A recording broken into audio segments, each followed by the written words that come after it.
2024 সালের 5 আগস্ট ঢাকার যাত্রাবাড়িতে ঘটে যায় এমন এক ঘটনা যা বাংলাদেশের ইতিহাসে অন্যতম ভয়াবহ পুলিশি সহিংসতা হিসেবে চিহ্নিত হচ্ছে।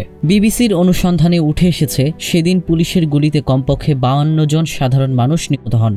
এই হত্যাকাণ্ডের মূল ভিডিও, ছবি এবং প্রত্যক্ষদর্শীদের সাক্ষ্য বিশ্লেষণ করে এই তথ্য প্রকাশ করেছে বিবিসিআই।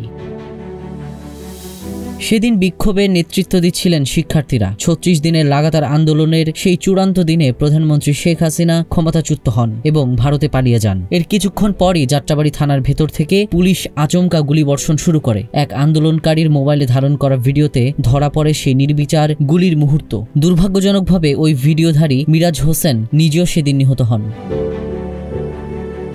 ভিডিওটির মেটাডেটা বিশ্লেষণ করে দেখা যায় বিকেল 2টা 43 গুলি শুরু হয় এবং প্রায় 30 মিনিট ধরে চলে এই কাণ্ড। ড্রোন ফুটেজে দেখা যায় গুলির পর রাস্তায় ছড়িয়ে আছে নিহত ও আহতদের দেহ, আর আন্দোলনকারীরা ভ্যান, রিকশা আর বাইকে করে তাদের হাসপাতালে নেওয়ার চেষ্টা করছেন। বিবিসির অনুসন্ধানে আরও প্রমাণ মেলে ভাইরাল হওয়া একটি ভিডিও আসলে সেটি 5 আগস্টের নয়, বরং আগের দিনের 4 আগস্টের। বিকেলের ওই গুলিবর্ষণে শুধু বিক্ষোভকারী নয়, পাল্টা হামলায় 6 জন পুলিশ সদস্য নিহত হন।